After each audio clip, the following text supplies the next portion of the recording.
My name is Anna Mitchell. Today's date is March 20th, 2018, and I'm interviewing Bibi Bahrami on the Ball State campus as part of the Virginia B. Ball Center Seminar, Muslims in Muncie. Bibi, thank you for sharing your story with us today. Now I want to begin by asking, where and when were you born? I was born in Jalalabad, Afghanistan in September 25th, 1963. And then, can you tell me a little bit about your parents and your family there? I was actually born to a middle-class family. My father was a businessman, a huge family. We have 16 brothers and sisters, and lived in Bisud village, Afghanistan. And I always helped my mother with the housework and took care of some animals. We had animals. We went to morning to school, like it was informal school of Islamic Center, to study religious and some other books. So what was the wider religious and cultural environment in which you grew up in? The wider one, because I was in a village and that was the Islamic Center, was the biggest one we had in the connection to that. But then, of course, the whole community was participating in the center and the surrounding area. And that was the only wider connection we had in that little village. And then, what during the 60s, what was it like growing up in Afghanistan in the 60s? From my experience and understanding, growing up in those times, it was not much opportunity, educational opportunities or social opportunities or academic opportunities, and religious opportunities were rare in the villages and the small places. As I mentioned, they're very limited. And growing up as a child, we had to use our imagination. I used my own doll. I made my own doll, and I would start making clothes for them, and we do like hide and seek, and we had several other games that we would play with the children, and just to be creative. There was no toys in our life and no other opportunities that we could learn to be somebody that we wanted to be, but we had to use our own resources and the limited resources we had. I mean, that was basically our life in the evening, just have fun and help our parents. Now, with your parents, did they ever teach you specific things about Islam? Oh, my parents, both parents were blessing. They were both strong in their faith. With a lot of people in the village, they're not much educated. They're not much aware of the religion. And they do what they hear and try to follow. I was blessed with a family, very strong faith, and they constantly encourage us to pray. We pray 5 times a day, and we fast. I was very young when I started fasting, and I was at age 5 while I completed the holy book of Quran. I was able to read and centered because of my parents. We were sent every morning to studies, the religious thing. Yes. Perhaps including some of the things you learned through your Islamic faith, but in addition to that, what were some of the most important lessons that were imparted by your family? Important lesson was, I think that as an adult now, that I still treasure and enjoy and do, was my parents were both, being religious. I mean, that's the foundation for all humanity, in my opinion. God created all of us, animals or human and other natures, that we need to protect and help each other. And that was one of the biggest things that my father always provided assistance to the people around us in the village. And the homeless, that we had places for the homeless people. There's no hotels in the villages, and we had built some rooms that they could stay there, spend the night and rest and go back to their traveling or wherever they may be. And some people lived there they didn't have family permanently, like some women, and they didn't have someone. And I think that was the treasure or the best gift that they could have given me as a child, to be always reaching out in the community and helping others. Now, do you remember what were some of your first impressions when you lived in Afghanistan of America, and how were those formed?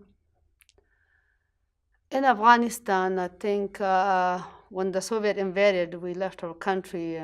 I was 13. But in that little village, as I mentioned, the little that I knew, the basic, the religion and the needs, and then taking care of animals and helping mothers, those religious values what takes you places. And I think then as a girl, as a young girl, I always imagine, I don't know why, outside of my village, that there is more to life. I didn't read any books. I was no television, no newspaper in our life. And there was nobody who comes and talk to us to be that lucky somebody can tell us something about the world. We didn't have any of those resources and opportunities. But I always, as a girl, I used my imagination that there is more to life than only this little village. As a young girl, that I was just imagining things in my head. There should be something more than what we are having in this village. And ironically, that imagination, whatever like I saw in my head, and it came to reality of my life and when I came to the United States. Now we'll talk a little bit about your immigration to America, but first I would like to touch on, you mentioned you were 13 years old when the Soviets invaded Afghanistan. Can you tell me about some of their memories surrounding those events? The memory was, when enjoying the peaceful life, as I shared with you, regarding our family values and traditions. But when my father was a businessman, and one day the report came, someone in this government told him that your family has been reported that you're supporting the freedom fighters, and my older brother was with them, and your whole family is going to be bombed tomorrow. And I think that was the memories that suddenly my father comes home, that we had to leave our house. And we left early in the morning with just one pair of clothes and shoes on, and left everything behind. That was the moment of the Soviet invasion, and it was like a nightmare that we had to make a drastic change to our peaceful life. How you ended up relocating into a refugee camp. Can you tell me about the process of making it there, and then what it was like living there?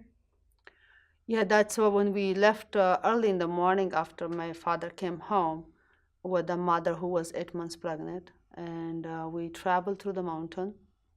It took us 2 days and a night before we got to the refugee camp. In the refugee camp, they were giving us the tent and some blanket, like emergency assistance at that time. I think the United Nations and some other organization was helping. And we got settled in the refugee camp with the tent and tried to survive with very little resources there. And just try to make, even from the mud and the dirt, something to function with, and burn things and cook with fires and to survive, and hoped that one day we'll go back to Afghanistan and this will be, our home will be given back to us. And that took years. And every time my sibling, my sister, we were all sitting and thinking about, sometimes when you lose like money, you don't miss it because it has no values, but like personal belonging was very treasure to each and every one of us. And we all talked about our stuff, that, oh, we left this, oh, we that thing, oh, I put it there, I put it here. But unfortunately, we could never see those things back. And then it took for a long time. We lived there for like 12 years. So, as you just said, you had to leave behind many belongings. Was there anything that once you were in the refugee camp, you kind of came to value as something that was your own? Values, we didn't, as I said, we had very limited basic life. But I mean, the clothes that we had, and maybe small jewelries that, not inexpensive, but personally, some of the jewelry that I try to make myself. And then the dolls that we made, and just like as a young girl, these are the very basic that they were important to me, and we left. I think maybe some of the jewelries were kind of maybe, because the jewelry was so rare, even if we had one. My mother, I remember, she had a very limited goal, one couple things that she had goal in her life in that time, and she left those. And then she'll talk about those. And then she has some silver jewelry, she'll talk about those. But anyway, those are probably the more and the most we had that we had to really valuable and then remember, but just a lot of other stuff. And what was the role that perhaps you took on while you were in the camp? Did you have any way in which you helped around? At the refugee camp, it was all kinds of people were put in the same camp, all kinds of classes, and the life was kind of, the parents were pretty sensitive of sending the girls out, but I personally was pretty eager and trying to help. My brothers were young and the girls were older. Other people who had the older brother, they were at advantage, and my mother was at disadvantage. Then what I did was, since my brother were young, I was the older, I just became like, I would go with those boys and bring what my mother needed. I took the different route, and then one day I was kind of scared on the hill when I was picking those weeds and branches to bring for my mother to cook food with, bread with. And then somebody was coming toward me and I got scared. And that's the fear that I had. Then what I did was I just called my brother's name. I mean, just God showed it to me. Just call his name, that this guy will know my brother is here. And he walked back way, and because I was on the other side of the hill. And that was one thing I did, and I baked bread, and I helped the elderly people in the refugee camp. I always have a special interest to help them, bake bread for them or clean for them. And I learned actually in the evening from my brother's school lessons, since we didn't go to school, and they were very rare schooling in the refugee camp. If there were some, not very organized, and they were far away for the security reason. My mother, I mean, most mother will not send their girls to school. And since I was so, my interest in education, and I did that in the evening with my brothers, and read books. And the letter I will learn in the books when I read, and I will share with other women in the village. And also started to give the IV shots and read label for the medicine for these women in the dire need in the refugee camp. Now, I understand that it was around this time that you also became engaged to your now husband, Saber. Can you tell me the process through how you met him and then became engaged? Yeah, at the refugee camp, I met my husband and my future husband in that time. And he was also a volunteer doctor at the camp. And I was volunteering too. His family lived in the same camp. I think when during the invasion, he lost his document. That's why he was doing volunteer work before I came. And my mother and his mother knew each other from the village, and they always liked each other. And my mother-in-law kind of had her eye on me all along, that was asking my mother when I was young that I liked this girl for my son. And she only had one son, and she was always looking for the best possible person for her son. And then my mother at that time would get mad, but then later, of course, he was probably one of the few educated in the whole village. Everybody wanted their daughter to marry him. And then that one happened in the refugee camp when I was old enough and before he came to the United States, when they proposed, and my mother, of course, accepted. And of course, he had to accept it, and I have to. I mean, why wouldn't I accept him? Everybody wanted him. If he was settled for me, I wanted him. But yeah, that's why we got engaged, and then he came to the United States. And then after he got a residency, then he applied for me. Now, how long did that take for him to almost 5 years. It was a long wait. What was it like for you you were still in the refugee camp at that time. What was yes, it like for I you was. to wait? It was difficult. His mother was there, as you say, it's the only son he had. I tried to take care of his mother and do whatever I could because she was missing him, I was missing him. We were both crying together sometimes. And especially when he sent the letter, like it would take months before we receive a letter in that time, the technology and there was no phone calls. And then we will read his letter and we will be crying, tearing together and comforting each other. And of course, my family, we all stay together. And then I think 4 years, fifth years, and then my mother-in-law was really asking him to come. And my father and my family were asking that he should come and get married. Then he finally got residency. He didn't want to come and miss the opportunity. It took him a long time. Then he applied for me to come. And even though my father refused, because we were religiously, like engagement is like almost a marriage religiously, but then we have to have a ceremony, which is more of like a announce bigger that we got married and I live with them. And my father was refusing because he said, you have to come and get married, then take her. But then we all got on one side and he let me come to join him in '86. And we got married here in the United States. So tell me about that experience of traveling from the refugee camp to America. That was kind of a difficult experience coming from the refugee camp to America. All my life, as I said, we have gone with a family to visit family, friends, and weddings or whatever occasion it may be. I used to travel with my father, but coming all by myself from the refugee camp to the United States, it was not easy on my whole family and on myself. When we were leaving early in the morning to the airport, all my siblings were like crying out loud, like my dead body was coming out of the house. It was kind of interesting. Everyone was crying. But then, of course, I didn't speak the language, English, and they put my name and information on the little tag here that people will know where I'm going to the state.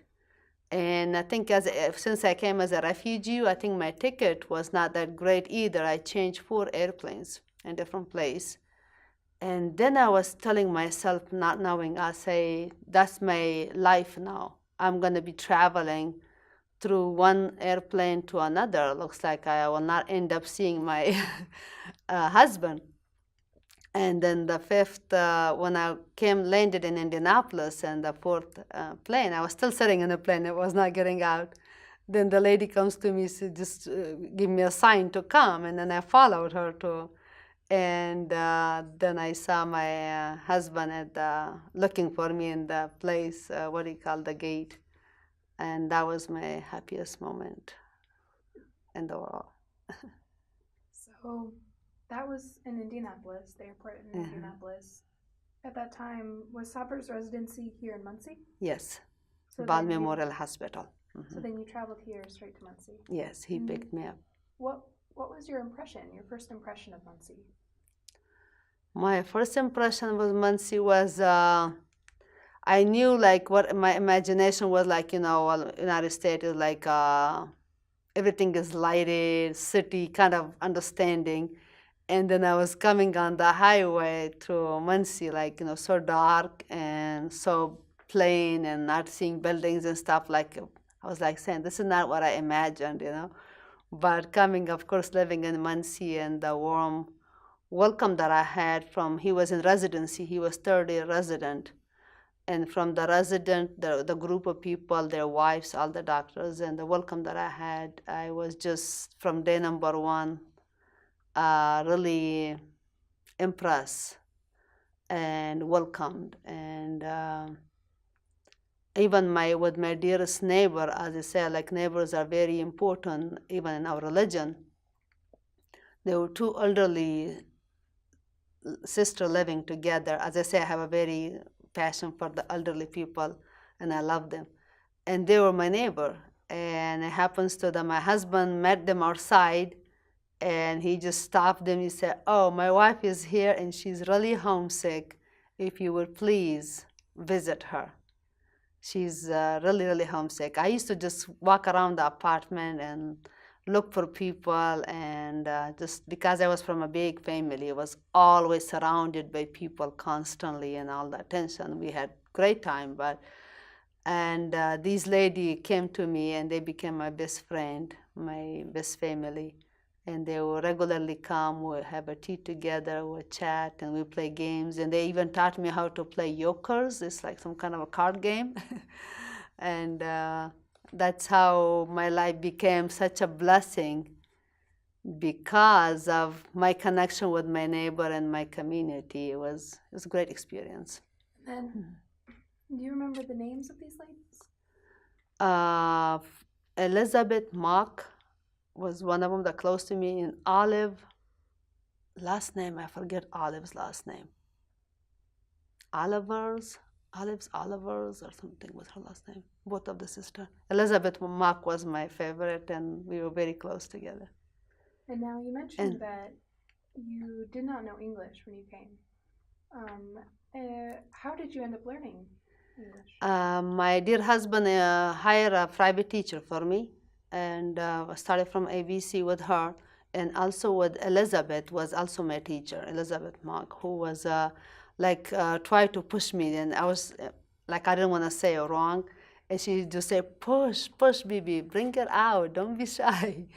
And she helped me a lot, and she would take me to a restaurant with her, and she would take me to church. She was very strong Methodist Christian individual, very, very strong in her faith, and she loved me because I didn't wear like a certain thing that she didn't believe in. I was of traditional, and brought me to churches, and I was strong in my faith, and then I would share with her some of the holy verses, like this is what we believe in, and we had a great time together, and I respected her, and she respected me a lot. But that's how I learned my English, and then, of course, the English continued through once I learned the basic, then I had to start taking classes at the Career Center. There were some English classes offered there too. Then from there, I continue more advanced classes for the GED, the high school diploma. Mm-hmm. Then that continued to, then I went to Ivy Tech. Once I finished I took all my exam for the GED, I passed all those, and then I started taking classes at Ivy Tech. I got admitted in Ball State also, but then I took most of my classes at Ivy Tech at that time. It was very easier and convenient for me with my children, and while giving a birth and then stopping and coming back and forth. So you just mentioned from the time that you came here, then you started a family with Saba. Yes. How many children did you have together? We have 6 children, 3 boys and 3 girls. And what are their names? Yusuf, my oldest one, and he has a wife and 2 children. And then Hamid is my second boy, and he has a wife. And Sumaya is my 3rd child. She's a girl, and she's a pharmacist. And my 4th one is Asma, and the 5th one is Zaki, and my baby is Lena. And Lena is junior in high school. So how soon after coming did you and Sabra decide to start a family? I think we waited, because I know my dear husband is older than me. We waited 6 months till I picked some English and understand, because I think he was ready, even though I was young, but he was ready to start a family. He waited a long time. He's a very patient person. And then after 6 months, I think we decided that it's okay if he can help. He was in residency, that if I get pregnant, and I understood. I was pretty sharp. I picked it pretty fast. And I got pregnant, and then after a year and a half, I had a baby. Yeah, my first baby here by myself, no family. But it was kind of hard for me, that experience too. Back home, everybody was kind of waiting for my wedding, especially my husband too. He was the only son. Everybody was kind of like, a lot of people are poor. That's the wedding they look forward to. Then having a first child born, and he's the only son. And my mother-in-law, poor lady, she didn't see the wedding. She didn't see the first child being born. And she was a widow and worked so hard all her life to raise this child, and she didn't get to see any of those happiness, both of the big happiness. And I was in tears. I was happy, but I was in tears for her and my family that, if I was in Afghanistan, there would be 100 people surrounding me right now. And that was kind of the emotional moment at the hospital when he was born, the happy and plus the other part of it. Now, I would like to turn back a little bit more about your first experiences in America. I'm wondering, how did you identify when you first came? Did you identify with your ethnicity or perhaps your nationality, or was it really like your religion? I think I would say both religion and also nationality, because I was comfortable with my own clothing most of the time that I wore. And of course, religion was the biggest part of my life, that everything we do, we continue our prayers, we follow our schedule. Even though it was difficult, that was a transition for me, actually, the religious one, because back home they call for the prayers and you hear things and you're part of the system. Here, like, I would just listen, like, oh, is there a call for a prayer? When I hear it, and my little apartment said, no, this is part of the thing that I had to learn, part of being ignorant, and I didn't understand, like in the beginning, and just making the calendar and the timing, that what time is the prayer, and understanding. It took me a while, that direction. Of course, my husband had those, some of those master. It was a blessing that I came because he was there, but still the transition was a little difficult. I think mainly I would say religious was a big part. Then there was a small center here in Muncie on Ball Avenue, close to the university here, and that the students had bought that years ago, that they were praying there. And then we went there and participated in that. That was my, connection with my religious value, and it helped me a lot.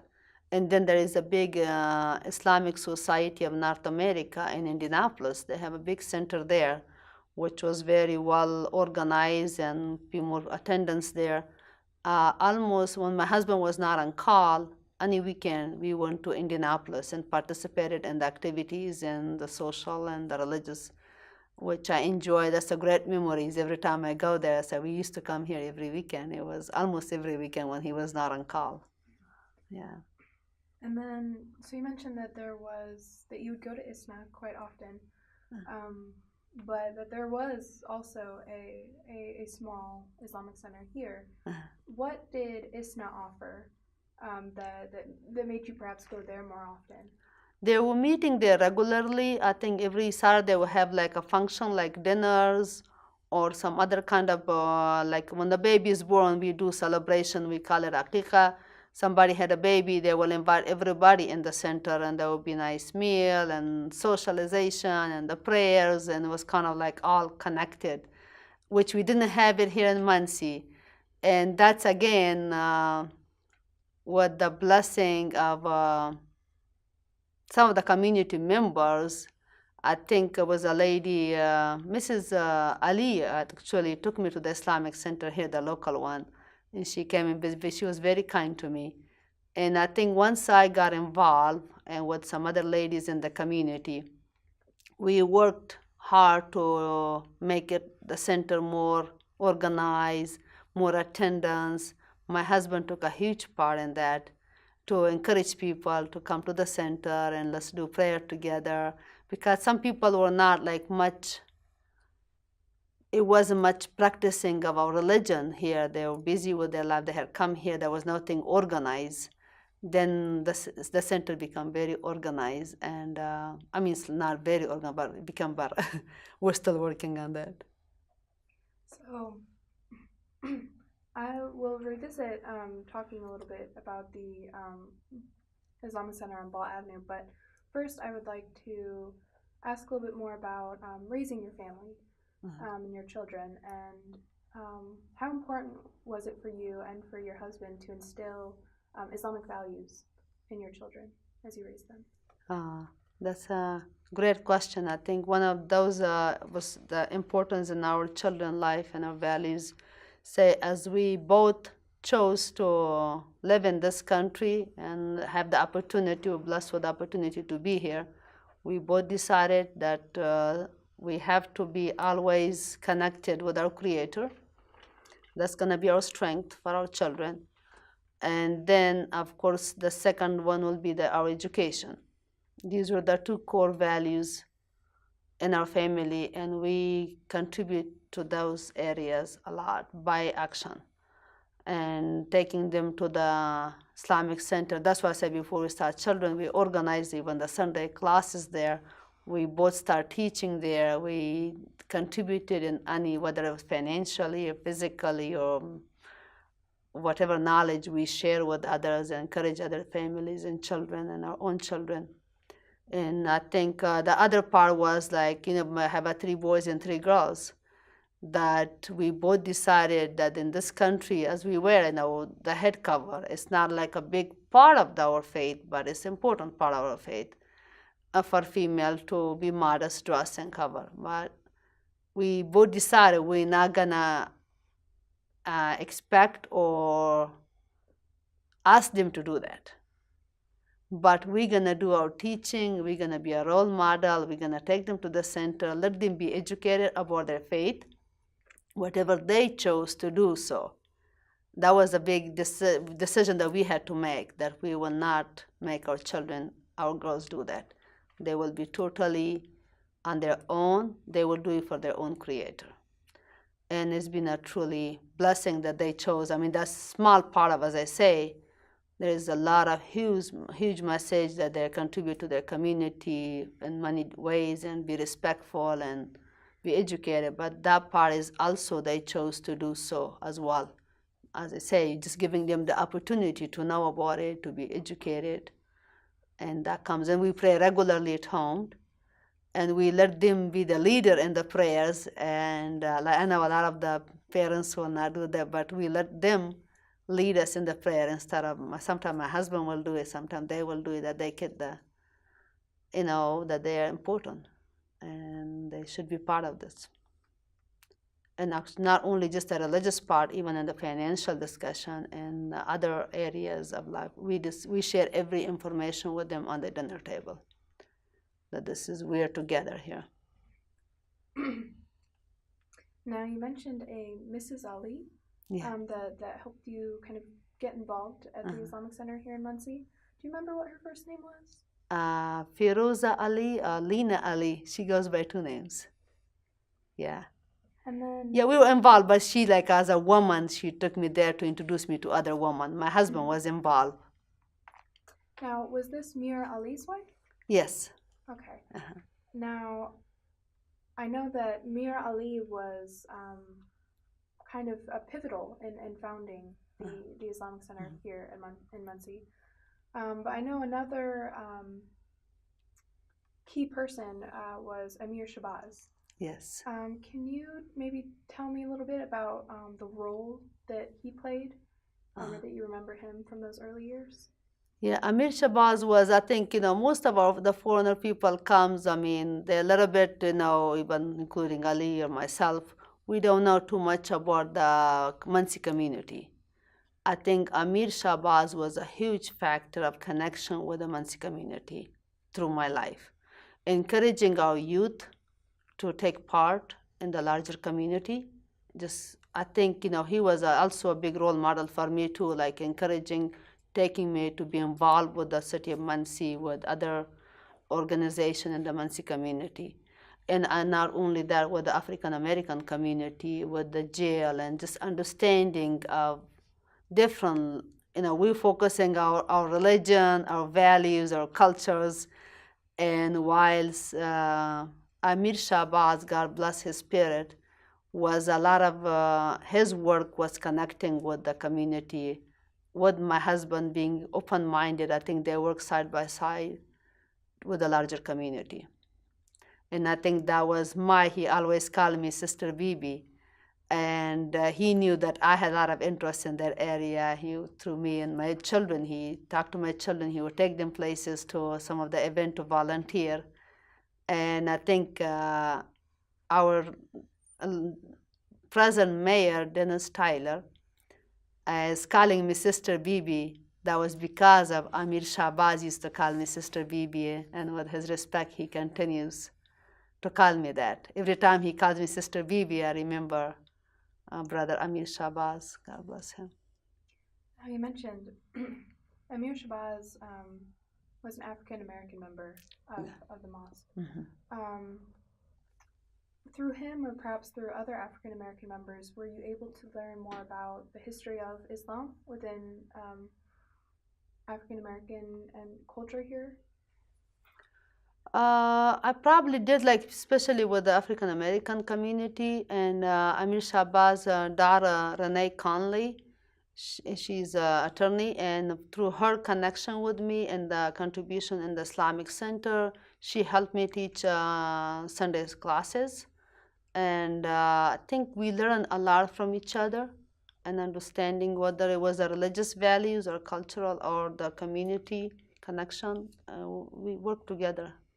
And I think I probably learned more here than I knew in Afghanistan about the religion. Of course, I was growing into that and learning. Now, as we were talking about Amir Shabazz, I want to ask a question about a specific event that happened in 2003. There was a National Day of Prayer here in Muncie where there were apparent tensions between a white evangelical pastor and Amir Shabazz. Do you have any recollection of that event?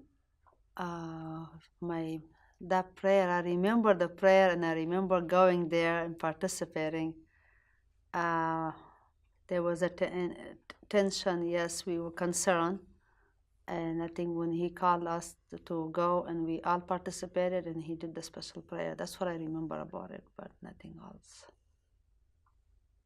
And then soon after you came, in 1989, your husband became president of the Islamic Center. Yes. What do you remember about kind of his choice to get involved in that way? My husband, as I said, I think he has his background with being known even from medical school, always very strong in his faith. Thank God. I think, that's why we kind of match well together, and his mission was also to be involved. And when he saw the needs, he jumped in and he tried to take care of it, nothing for himself, but for the community needs. And he became the president, and he tried to reach out, and he contributed financially to help the community, the Islamic Center, and encourage others to be part of it. And I think he took that lead, and I kind of fulfilled it. I did most of the work for him. He thought he was doing it, but I was doing the work. In what ways do you remember helping him? What days do I remember having him? Or in what ways do you remember helping him as president? Oh, when he took the leads of that, and then any leadership takes a lot of time and energy. And he will be the president, but I will be calling all the people to set up a meeting for him, for example. I will be cooking dinner, inviting everybody to the house to make things really happen. And doing, for example, fundraising. I will organize a fundraiser in our house, and I'll cook meals and make it happen. At the center, I will help with cleaning. I will make sure things are done right. And like in the woman's side and the library moving, whatever energy it took, I was contributing to help him because of his busy schedule. But I think in the history, if there was a need for women to be the president involved, if we knew better, we could have contributed on a different level. But the men were doing it, and I was just serving whatever I could from my side. Now, around that same time that your husband became president, the Islamic Center also split from the Muslim Student Association. Do you remember anything about this decision? When he became the president and the students split? The Muslim Student Association, which used to be that association as well, was connected to the Islamic Center. Oh yeah, it used to be when the student bought the place, and I think they were in the lead. There were not too many community members, and that's why even they had the bylaw. They continue be part of the executive board, The second person, the president and the vice president, was the Muslim Student Association president until recently. For many, many, many years, that was when my husband was the president. The Muslim Student Association was the vice president of the organization. We worked together. It did not kind of split, but we worked together. They needed help, and there was more leadership, and the executive committee was formed, the bylaw was made, and the structure was more built, and then we worked together. There was not like a specific separation. And It perhaps was not kind of thinking of it- contributed to the what they already have established. We kind of contribute to that and made it forward. And I guess I was touching on perhaps the idea that kind of the adults, not instead of students. Oh, the community members. The That's community was able yes. to kind of take over the professional side of the Islamic. So true. Yes, they did. We took that responsibility, but work with them together. So you touched on the fact that you had to change the bylaw, where the president of the Muslim Student Association, if they would step up to be president, if can you explain a little bit more about the Oh, change the in bylaw, the reason was we had it in that way set till recently. We changed the bylaw because what the Muslim Student Association president, if the president for some reason couldn't do it, then that automatically become the president. And our bylaw is stated that the president has to be American citizen. And order for those, some of these Muslim Student Association president are not citizen. They're here for for education. For that reason, we removed that position for the Muslim Student Association, and they have a faculty advisor on the executive board. Like one of the professor is advisor on the board of the executive. That's why we made that change to that. And 20-some years ago, I added a woman representative to that bylaw too. And you know, these are like a couple changes that we did that to our bylaw. Now, talking about that community at Ball Avenue, the mosque there, do you remember how the community there practiced their Friday prayer? The Friday prayer was practiced every Friday, pretty much the same timing as we do now in this center. The only difference was, the community was smaller. It was more intimate kind of relation. And with the university, we had a great relation too. We started, especially after 9/11, to provide more educational opportunity for the student in the Ball State University through Dr. Salah Al-Saharti was a great contribute to that. The community member took a huge part in reaching out to the larger community during that time. But the regular practice, I think we started having a monthly dinner there. That was the time we added a woman representative to the bylaw, that we have a woman voice there too as the community was growing, that someone from the woman's side need to know what's going on. We established the Sunday classes. At that time, I think Renee Conley was one of the teachers, and my husband was the principal also for many years for the Sunday classes. And pretty much the same practice, not a huge difference, but just growing, the community is growing, then some changes happened. Can you speak on maybe some of your memories surrounding how the community practiced Ramadan at that time at Ball Avenue? Yeah, the Ramadan, I think, we enjoyed that center very much. I think the community was pretty small. It was like more of a family, like coming together. And we all bring a dish and we have a dinner together, the celebration of breaking our fast. And then we had a special prayers. And then even the celebration of holiday, the Eid, was very nice organized. There were like around 15 families that they were living here, 15 to 20 families. And we always make sure that we were always together, even though we were from different nationality, different background. And we went to each other's houses to celebrate the holidays, and we fed each other and enjoy each other as a one family, since we're a very small community here. These are the memories and specific from the center on Bell Avenue. And a lot of students were involved. I think it was convenient for the student too. There were more students coming to this center than they are coming to the center right now we have is further away from the university. So now you spoke a little bit about creating a bylaw for a woman representative on the board. Have you ever encouraged any specific women in the community to actively get involved in that role? Yeah, I think it's been, we wanted to have a woman voice in the center, and I think there was some other woman there always, we talked about it, and actually I encouraged some women, and they encouraged me, like even in that time, that we should have that. And when we made the change to the bylaw, then I took the position, I say, I will do it first, but you guys have to also do it. They were all encouraging me. No, you're good, you should be on the committee. And I said, okay, I will do it, but then later you guys have to take responsibility too. And then some people, they like Soha Isaac. She was the woman representative for 2 terms or 1 term. And then I encourage Hoda later on, recently that she came, I encouraged her to be part of the woman representative group.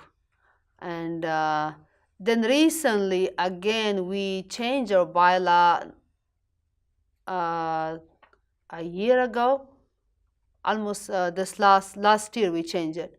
Then we removed that position of woman representative, and we added, I said woman could be anyone.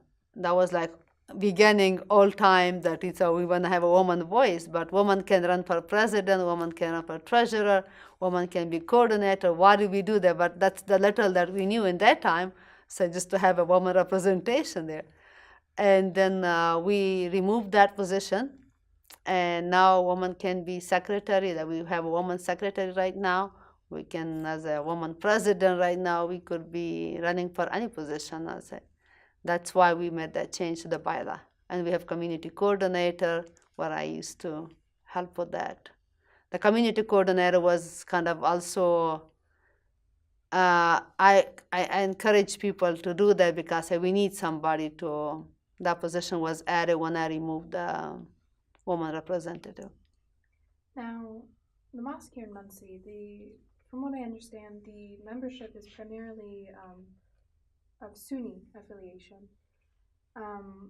Now, Huda al-Hertz, the woman that you said was at one time the representative on the board, she is a Shia member of the community.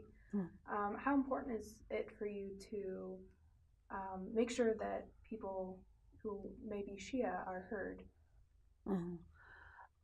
In our community, in a small community, especially in Muncie, we've personally, like, I didn't even identify Sunni and Shia. We all kind of like work together. As I say, we're like one family in Muncie community. And then encouraging, since there is now Shia mosque here, and I know there is a little difference in practice, but very minor, and we pretty much the same belief. And I encourage them to work together, to be united, and there's small differences, we can ignore that part. And like right now, I have several Shia families, like Salwa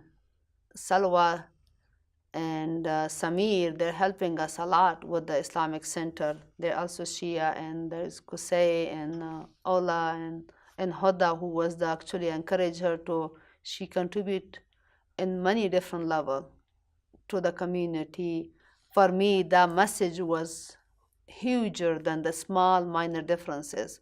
She does a larger community. She showed positive image as a good Muslim to the rest of the community, and she made different programming with the children. She educated people about the truth of the religion, which again, the bigger message for me is the truth of the religion, and not to be misunderstanding, and make a positive understanding between the humanity and our community. Now, What would you say are some of the strengths of the community? In the Muslim community? Here The in Muslim Muncie. community's strength is, I would say, the unity, that we don't make a group, we make connection with, we're all one family. And I think that's what I have been, since I have come to this community, between, we have like a majority, like the Arab population, the students, there are a lot of them from the Saudi Arabia, Syria, like Jordan and different countries. And then we have the Pakistani, Afghanis, and Bangladeshi, and those families, like the others that we call it Arab and Ajam. And we were the Afghanis family, very few family. I mean, I was the more involved one. And all our life, for the last 30 some years, my husband and I, we were like I would say peacemaker, or trying to keep these both group of people together. There may be some clashes, there may be some like sensitivities, there's different cultures. And even with the Shia group, the same way, between the Shia and the Saudi, sometimes they have more, a little stronger feelings to each other, like they're not as close. And my contribution to the community, the strength was, it's not good to say that I did this. I don't like to say those kind of things, but I think we made a huge role, my husband and I, to put these people together and to ignore the small differences and be one community. That's what I call it, the strength. And we have been, I call it like the glue of connecting these two big group and the small group of Shia community too. And we always focus on that. Our heart and our mind wants there to be connected, and thank God it has worked. I think that would be one of the strengths, I would say, is positive. Now, we've spoken on many of the different members, where they're from and all that. How many Muslims would you say are here in Muncie and that do attend the Islamic Center? We have, at this point, and our community is shrinking, I would say 25 families, plus the students that comes and goes. And the total number of people around 80. And you mentioned that it is shrinking somewhat in recent times. Yeah. When did that start? Yeah, the Muncie community is shrinking because of Fisher is affecting us. And that's why I get so upset. A lot of people who are working here, even some of the medical staff, they work in Ball Hospital here in IU Health, and they live in Fisher community. And I think people move there because of the, I would say, the more bigger community there. There are more big classes there, Islamic class. They have even Muslim schools there for their children. And there were different reasons people moved there. And some people we lost, some people died, like Brother Amir, but the Brother Ansar, Dr. Ansar Ansari, was a huge contributor to the Islamic Center and the Muncie community, that I would, from the day since I have come to this community, he was always standing side by side with my husband in the community, whether financial contribution or his physical contribution. We lost him, and we lost some other families too. But that's I think there's a few factors why the community is shrinking. Job opportunities, I would say, would be one of them, and family activities and stuff. Now, you mentioned that there's more availability for perhaps Muslim classes and the community there. That I would think would be in relation to the Al Huda Mosque there. The Al Huda Masjid, yes. Yeah, most of the people moved to Al Huda. Yes. Now, you mentioned Ansar Ansari, and we've spoken about Amir Shwaz and Mir Ali as kind of founders. Would you consider Ansar Ansari also? Oh, one of the, yes, he is one of the founder. most definitely he contribute, especially like since I came. I mean, I know Masoom Ali had started, he was here before I was, but since I have come, my experience with Masoom Ali and Dr. Ansar Ansari family, and there was Nazim Ahmed, who actually retired from Ball State University. He was a professor here. He is living in Chicago now.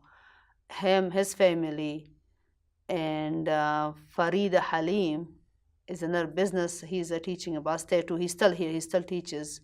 Her husband name is what is his first name?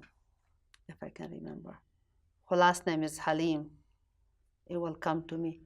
But these were the families when I came to Muncie, that they were the core family living here. And we have one family who still lives in Anderson.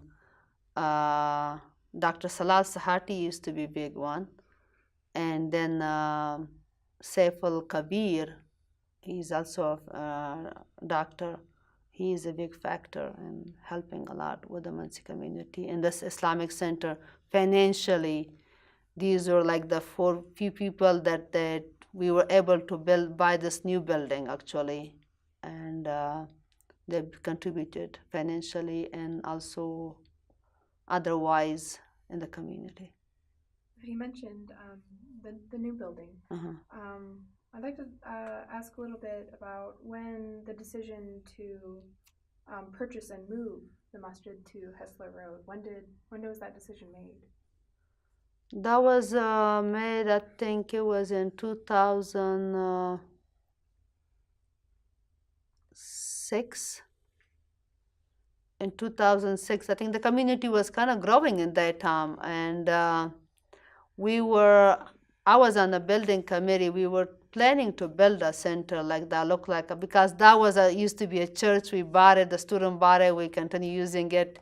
It was not like designed as the Islamic Center, and we had a hope that we can build one. We bought a land, actually, God bless Dr. Ansari's spirit. He was the treasurer in that time, bought this land that we can build it on it in the future, like a mosque. And we were doing a fundraising, raising money for it. And we had all the design ready and the architect, and we had the land. And then somehow, I think the architect went overboard and there was this little bit too much of the price. Then this building came on sale, the yellow page, the building that we are presently in. Then the building committee, we looked into that and we thought this would be easier fix, and we remodeled it and we bought this building instead of building the whole center at that time. Now you said that happened in 2006. How did that move affect students' participation in the Islamic Center? I think it was difficult, as I mentioned before, for the student to participate in the center is inconvenient. And I think that was another part that affected our attendance and participation in the community. But they still come. Students are very dedicated and committed. They try to make arrangements and come. And then we spoke quite a bit about the Ball Avenue Masjid. So then, in that transition, how would you describe the Islamic Center now versus how it was then? I would say there's a different level. How would I describe the differences between that center to this center? That center was very small and it was very intimate, very family oriented, and different kind of connections to the community and as a community in large. But the new center, we thank God we have a classroom for children. We have more place. We have separate prayer room for the women. We didn't have it in the old mosque. We have our own room. We have our own set of bathrooms. We have our own set of closets. It's been a truly blessing, it's very well organized and we have everything we need. Then plus we have a place for entertainment. That was again, a big factor, big part of our life, to be able to bring other people, like we just did the annual interfaith dinner on Sunday night. We had over 140 people there. And in the old mosque, we would not be able to accommodate and have this kind of gathering and speakers arrangement in our center. And we also have a kitchen there. We can cook, we can heat up things, and kitchen was actually that when we were working on this building, remodeling it, they'd say, no, we don't need kitchen in the center. See why I wanted the woman representation and the woman voice. And I'm glad I was part of the building committee. Otherwise, they will not have a kitchen there. I said, no, we need kitchen. It's very important. Then I actually told them that I'm gonna pay for the kitchen, like will be sponsored by my dear mother-in-law. My mother-in-law lived in this community for 18 years, and she was the elder in the community. And I say, in our religion, like, if you build something, then people use it, then the reward comes to her. I say, I'm gonna do this specifically for my mother-in-law. I will pay for the whole expenses just for her under her name. And that's the facility that we are using. Thank God we have the appliances there, we have refrigerator there, we have this full kitchen that we can do these kind of gathering in our center. Otherwise, you will not be able to. I think that's the huge difference, and there is a lot of small differences. The community and maybe some people were more happy in the old center, they're not happy in the new center, the location, or are the stairways, there is some negative things part of it too. Everything it's a package deal.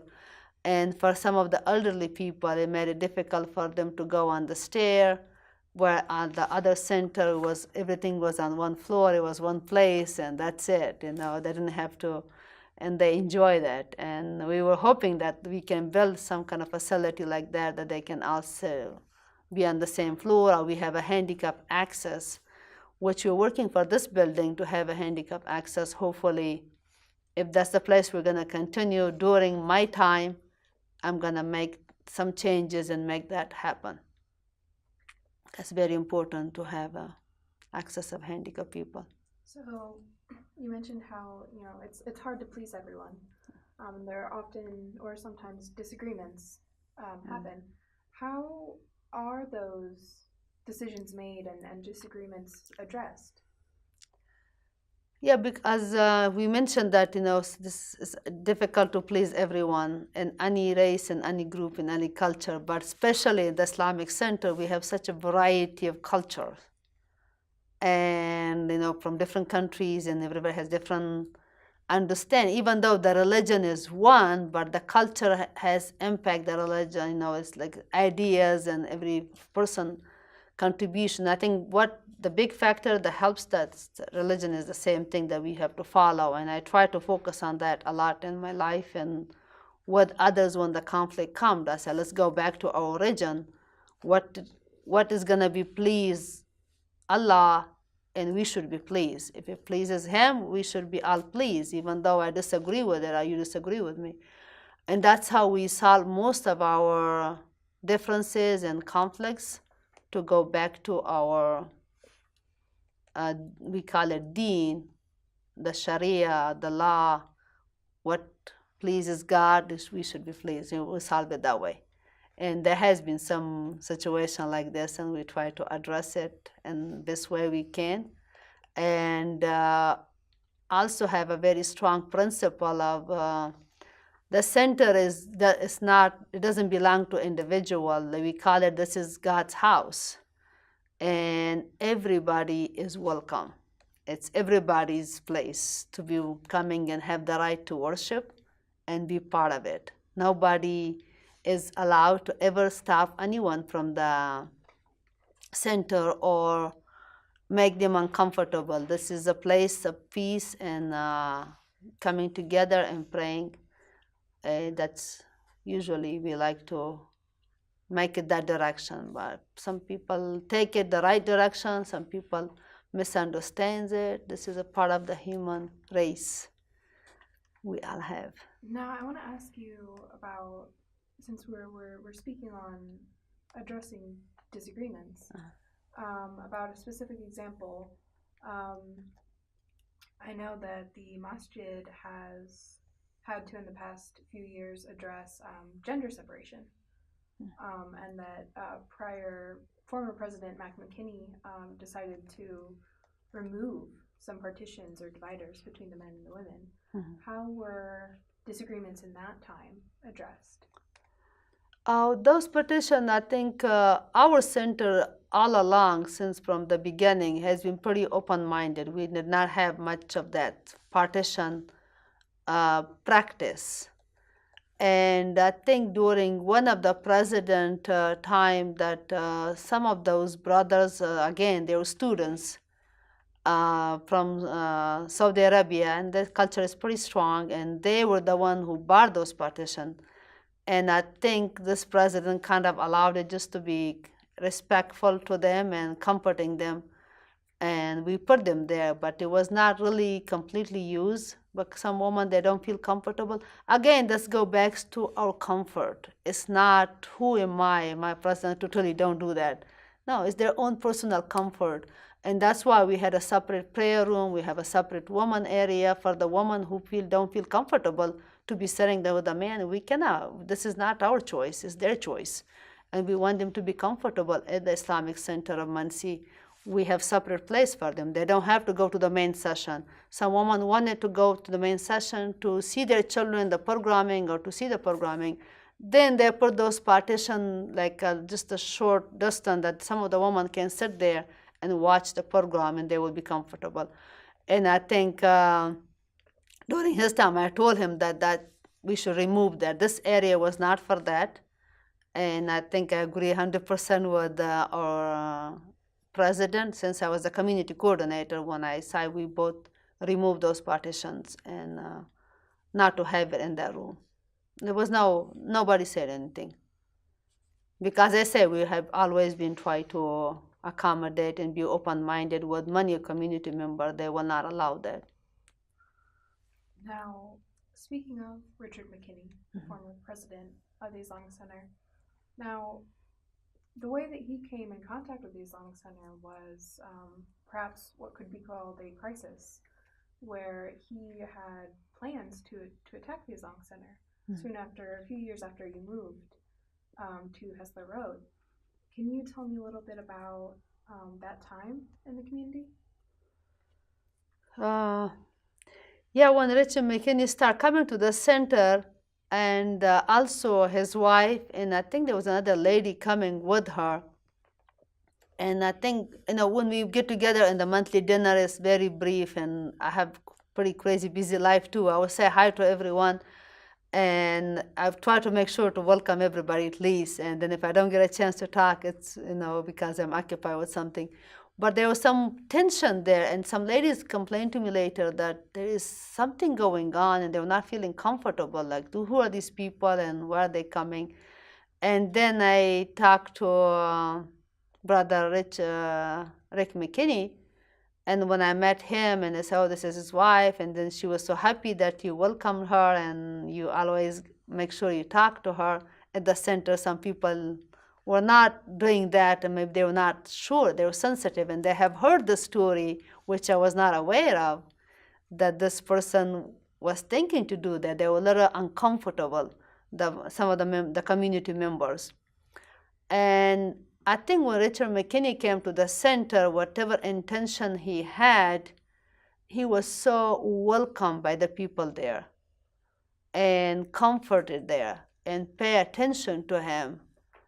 And I think that itself made a huge impact in his life and changed his mind. And I think that's why he actually converted to Islam, because of that. And also he had some connection in the Yorktown school. My niece, Yasmin, was his daughter Emily in the same class. And I think when he went to visit her, she was there, and then just watching her, talking to her. Yasmin is very peaceful, beautiful girl, intelligent, and just like having that interaction with her, and also she was so nice to his daughter, and just knowing a Muslim girl made him more interested.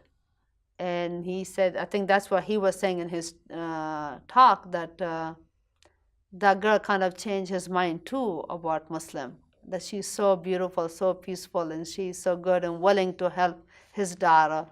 And when he met that, I think he was impressed by that. And there were several factors. And then immediately when I heard about that, do you know what I did? That there is some tension and there is something this person might do. Some people are uncomfortable. And you know what I did? I invited him over to my house. Invited him over, and I invited some other people that we can have a dinner. I'd say, these are the people we need to reach out to because they don't know anybody. I invited him and I talked to him, and then when he told me the story, and then I asked him specifically, I said, just share with me, why were you thinking like that? And then he shared that this was his reason, where he has come from. He has a lot of being in the war all these years. He has a lot of tension or stress syndrome in his life, going through wars and occupation and problems, and then understanding what the bad side that he heard about the Muslim, unfortunately, or through media, through what his experience was. We do have, and I'm not saying Muslims are perfect or all Christians are perfect or all Jewish. We all have. There are a lot of crazy Muslims, unfortunately. Sometimes I don't call them Muslim. If they were Muslim, they will not be doing the act they're doing. If they're truly Christian, they will not do the act they're doing, or Christian. But by that name, they're doing something horrible, which I don't support and agree with. And that's what I talked to him about it. And he was say, yeah, this is the reason I was doing that. I'd say, now, why would you do that? I said, I don't think you could ever even imagine doing that to me, would you? I would say, oh, no, of course not. You're so nice. And I said, would you try to do that to me, whatever your intention was? I said, no, of course not. You're so nice. You're different, but some people are not that nice. I'd say, they're nice too. You just need to get to know them. And that's, again, the whole mission of this, what we are doing, even right now, to have a better understanding and knowing a person before you judge or before you try to imagine things or hurt someone, unfortunately. In what way? You said that you didn't necessarily know about his plan to attack the center right away. In what way did the community find out about Mac's backstory? I think he had told one of the community members, and I think that's how they discover that this person is doing that. And they were coming and just participating in the event, and the ladies were kind of saying that who are these ladies are coming, and who is this guy? And I think there was some tension. I think he told someone that he was doing that. As you know, he's just telling everybody. I had to stop him one day. He would go and do a presentation in the churches, and I say, you don't just say that you're killing people. I just don't like to even mention that name, that word, and I try to avoid it by any means, and even try to help him. I think he told one of the members, and that's why the news got spread that this is what's happening, and we need to secure our center. Now, Bibi, we've been speaking on Mac McKinney sharing his story to the community and to wider communities. Yeah. How do you feel now? It's become a pivotal part of his life to share his experience of converting to Islam. How do you feel about him sharing with other communities the fact that he had planned to potentially attack the Islamic Center? I think Dr. McKinney, as I say, I think everything happens for a reason. I always refer to it, God knows best. It was such a timing that he came into during this Islamophobia, during this difficult time for Muslim, unfortunately. And now he's been targeted by different directions. And as him coming, especially in the Muncie community, I know we're blessed with the Muncie community, as him coming into that and trying to do that, I feel it was such a blessing that he did come and see there was a intention was something bad and something good came out of it. And there is very clearly verse in the holy book of Quran that God say that you might think this was really scary, this was really bad situation, but as a human, we don't know that. He's telling us that, and what will come out of this, something good will come out of it. And there's so much good came out of his ignorant act that he learned so much from that. Not only he learned from it, we learn from him, the community learn from him, and people are benefiting. And I think that's kind of helping other people who might have even thought about this kind of act.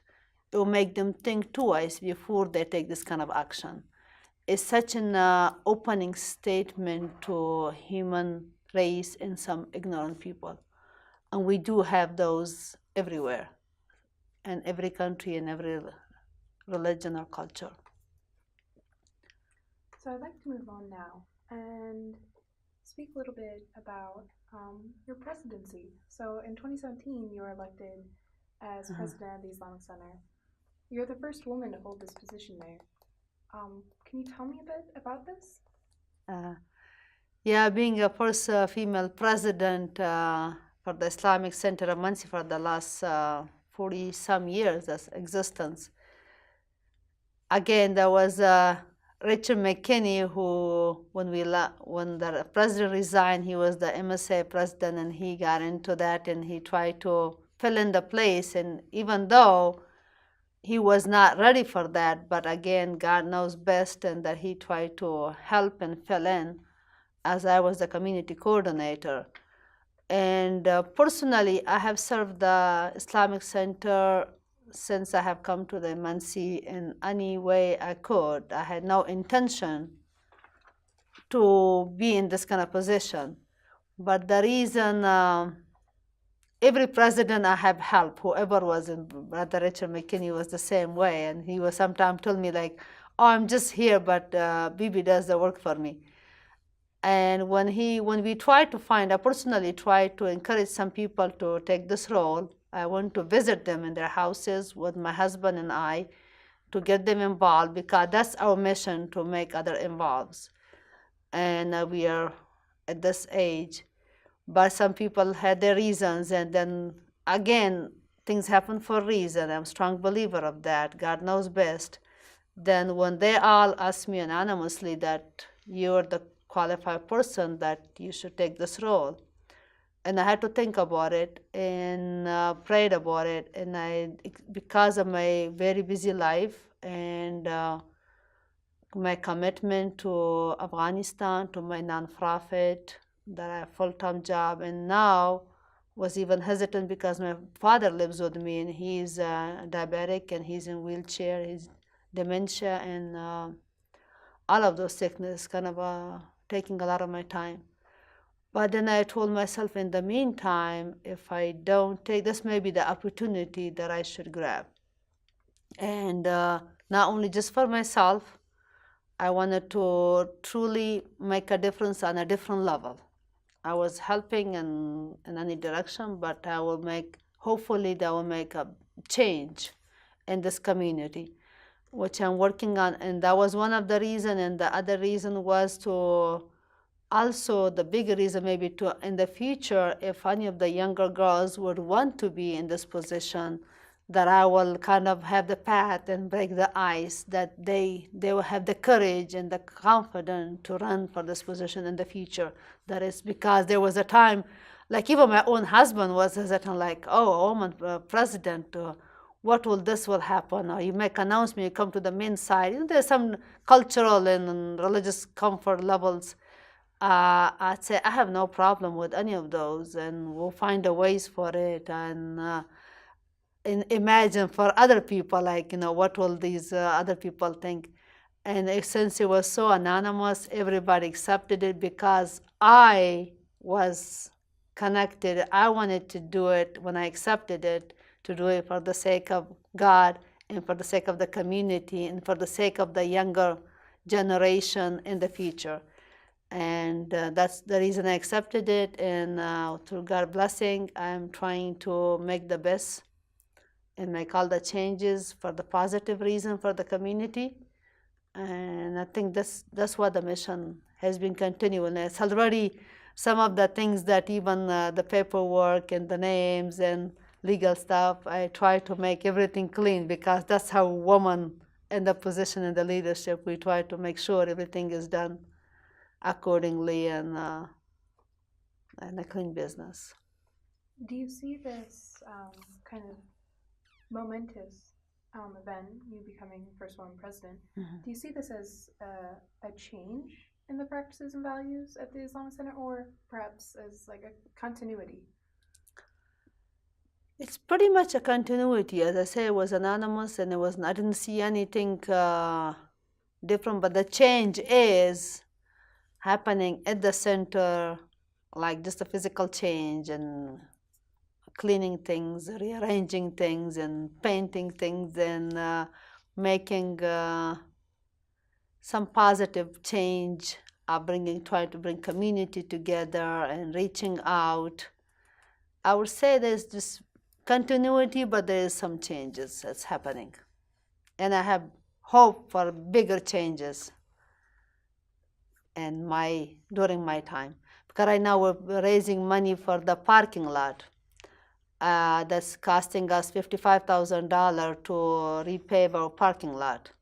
I said, John, that's something, has been sitting there for a while, and now it's on the table to be, this spring, to be paved. And that's hopefully it's going to happen in April. And that's a bigger change there. And we have the half of the building that's sitting there. We're working on that, whether we're going to rent it and get some income for the center. And we're trying to organize. We have policies now that's in place. We have 4 committees, and that's in place. I made a policy. These are all like new addition. Used to be run by very informally, and nothing was accounted. Like they kept, maybe the minutes were not like kept correctly. Now I have books, I have minutes, I have policies, I have committees, and try to run it like official business center. And I think these are all the positive, hopefully have a future during my time that could be all clear. Now, something that the community has in more recent times acquired is within Jones Cemetery on 332, a burial plot or area in which you can bury the Muslim Yes. People in the community. What are some of the practices that have developed within that? That's another thing. The cemetery, we have purchased some land years ago. I think my husband is part of the cemetery committee, and some other, the brother Bassam, I think recently started helping. But anyway, this was assigned years ago. We bought portion of it to the Islamic Center, but individual paid for it. And certain people died in the community, and we just buried them, and there were a few buried like in the wrong directions. But again, those things need to get in place. We all learned through some of the beginning, we don't know better. And we're thinking, recently I had a meeting, I have a committee chair for each responsibilities that we can assign each person a slot number and their name. And we're actually buying additional 16 more of the slot to purchase under the name of the Islamic Center, and we're going to have our own sign there that this portion of the cemetery belongs to the Islamic Center, and the directions are clear. They understand how we buried our the dead person, according to our religion. And that's clear with them, it's clear with us, and it's clear with those individuals where they're going to be buried, where their slot is exactly. These are the things that I'm working on and organizing it, and that will be the changes, I would say, it's happening. So now I want to talk a little bit about the Islamic Center's connections to other Muslim organizations such as the Islamic Society of North America that we spoke on earlier, or the Muslim Alliance of Indiana? In what ways has the Islamic Center had connections to them or worked with those groups? I think we used to have more of the connection with the Islamic Society of North America because that was our center. As we all grew in our own area, we don't have too much connection with them. Just on a bigger scale, they will email us if there's something going on, and we will do it with them. With the Muslim Alliance of Indiana, I was personally involved with them, and during the after 9/11, since that organization was created, and we were doing a lot of events and programming, whether it was local in Muncie community or Indianapolis, we participated in their organization, as you know, organized to oversee or be connected with all the Islamic Center in Indiana, the state of Indiana, which I always recommended. They asked me to serve on their board. I'd say my recommendation will be that this model is not only in Indiana, this can grow into other state. We should have a connection with all the centers in the United States, not only the Indiana, but they have been doing a great job, but it has not grown as big as I would like for them to, but we do have a connection with them. And with Al-Huda Foundation, we're connected. Like that's our sister and closer and bigger center to us that we're working. And I think we got the award for the excellent leadership through the Muslim Alliance of Indiana. There were Islamic Center of Muncie and another center was it in Kokomo or somewhere? There were two centers who were recognized. I forget the name. Now, MAI also helped orchestrate the Mayor's Iftar. The first time, I believe, was last year? Yes, we had the Mayor's Iftar in Muncie, yes, with the Muslim Alliance. We worked together with that. We had done several of them in Indiana. We do it in other cities, but we participated in those Iftar in Indianapolis with many different mayors and also in Fort Wayne. But in Muncie was the first Mayor Iftar that we did it 2 years ago. And it was, I think it was 2 years ago, last year. Yeah, last year we did it. And we hope to continue those in our community. We did some other activities for the Muslim Alliance here in Muncie in the Cornerstone. It was about the drug control and security and guns, and because they get us grant from the state to also help with that too. And I organized some program for them in the Cornerstone like 3 years ago maybe. But we do like different activities. To be honest, I don't remember all of them, but we have been working with them all along since after 9/11. Now, I'd like to move and speak a little bit on your own personal practice of Islam. How would you characterize your own practice of Islam? How would I characterize my own practice? I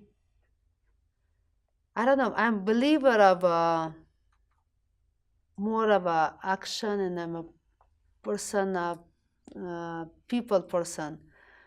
And I think there's so many different, like some people will be like praying a lot. I just do, even though the prayer is very important. And I try to focus on that a lot. And sometimes I struggle. I might have missed some because of my busy schedule. But in the meantime, my comfort is that I'm hoping and praying that my connection with Him is all the time. It's not only just to the prayer time. It's like every act I do, I feel connected with Him. And I think that's what makes me that comfort level of my practicing my religion. Whether am I talking to you, what my intention is, or going to visit my neighbor who is sick, or making soup for them, or checking on another sick person, or calling somebody, and with my word, with my kindness, if that person, that's my faith practicing. It's a way of life to me. Like Islam is a way of life. It's not just only at the mosque necessarily or at the prayer time. It's just like way of life for me. And then living in Muncie, since it isn't a Muslim-dominant area, I understand that you might have had to improvise some of your practices. Has that been how it has been for you? Have you had to improvise practices here in Muncie? To be honest with you, I don't think so, because as I said, that the religion is within you and you practice and you can do in your home. It doesn't have to be anywhere. And I would say the only thing would be the celebration of the holiday, the religious holidays could be because we have to work. It's not recognized in this culture and country. Or my children have to compromise and they don't really enjoy during the holidays. And the fasting is difficult while we're working, it's hard and during work time, but we're able to do it. And we are not compromising that. We are able to do that. Sometimes the prayer maybe during work and where you're working, we are not able to perform our prayers at that time, like specific time is called, but then we can make it up later. It's okay to do it later since you're not able to do it at that time, or you're busy or situation. God is very much for this. Again, the prayer is for us to do good. And but I think these were the two areas, the holidays. Even though I try to, I have tried all along. My children were young. I took them off from school, even if the holiday, because we follow the lunar month. If it comes on Wednesday, I took off my children from school on Wednesday. That this is our holiday, that they can at least get a day off to celebrate with the family. These will be probably what I remember. Now, have you ever had the chance to go on the Hajj? Yes, I was blessed and honored to be able to go to the Hajj with my husband. I have gone there 2-3 times for, like they call it Umrah, but the one time was for the Hajj, and that to perform the pilgrimage completely. And it was a great experience. As I say that when I came back, I was telling some of my friends and American friends and some Muslim friends that, oh, God knows best why He only made it mandatory once in your life, because it's not an easy task to do. It's very, very intense worshiping. It's a very intense physical activities and mental, just like a very, but I enjoyed every bit of it. And the special moment that I thought it was so unique and different, even though as a mother, we think about our children, how they are. And my daughter was pretty young when I left her, Lena, my youngest daughter. And this whole time I was there, I didn't even think about her. You're like in a different atmosphere, and the connection with God and the peacefulness, and you're just so occupied with that. Like you're like, when we die, we only gonna face God. Like that was like, I'm with Him, like everything is left behind. I didn't even think about even my own little child while I was so occupied with intense worshiping and praying. It's very special time, actually. So, are there certain teachers of Islam who have been important guides for you? Teachers, I think when my childhood, when I was in Afghanistan, I had someone there. But here in the state, I had a friend. We were kind of working together for the Sunday school. She's from Syria, Dr. Muntaha Kasab. Actually, she lives in Fisher now. She was a great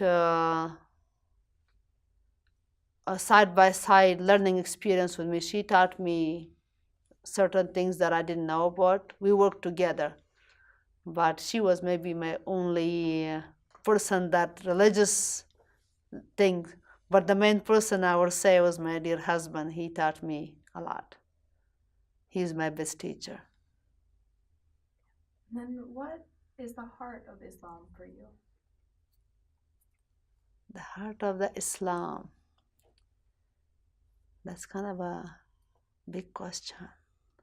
Feel free to take your time if you'd like to think about it.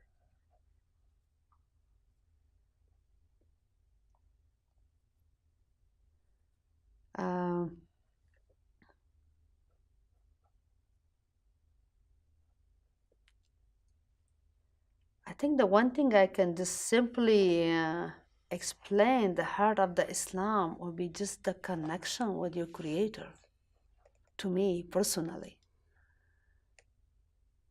that just like who created you and who is above you, who is in control of your life. I think that would be what I see for me personally.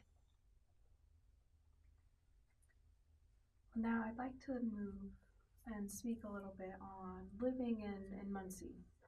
And we've spoken a little bit about the amount of Muslims that live here in Muncie,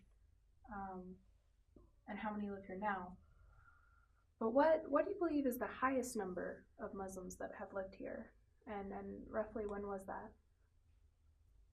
That was probably in 2000. Before 2006, I think we had the community was growing. That's the time we look into the bigger space too. We had, I think, 120 people during that time in the Muslim community. Then how would you describe Muncie, the city that you've raised your family for many decades?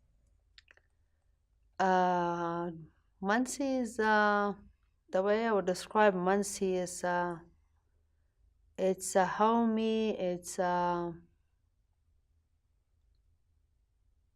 it's big enough that we have everything we need in Muncie, but in the meantime it's small enough to be like a family oriented. And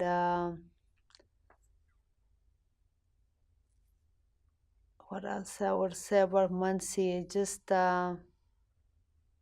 the people are very nice, personal, very positive experience. They always welcomed us.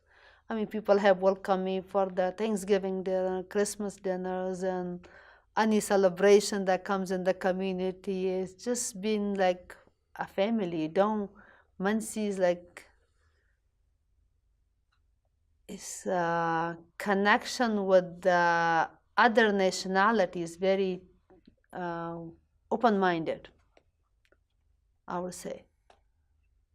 Then do you have extended family here in Muncie? Yes, I do. I didn't have the extended family for like 15 years. Only had a brother-in-law who came after a few years. He went to Ball State and finished his business. Bibi Bahrami, my brother-in-law. Then my sister was left behind with 4 children. Then it took like I think 8 years before she was able to come with the children. And now she lives here for the last 15, 16 years. And last 9 years, I brought my 3 brothers and their wife and children. I applied for them like almost 15 years ago, but they took long time before they were given visa to come with their children. One has 8 children, one has 4 children, my second brother, and one has 1 child. And all of them, when they came to the state and they got visa in the same time, I only applied for my brothers, and then they were married, they had children before they got the visa. And now I applied for 3 people, then all of a sudden I got 16 people coming to my house. And they all stayed with me, and it was a very, very hectic time for myself. And they come with the zero understanding of culture or English, like how I was as a one person, and had them accommodate them here with their children, registration, vaccinating all those children, and putting them to school, and finding them places, just keeping up with grocery, and I kept them in my house for like 8 months before I get them settled other places.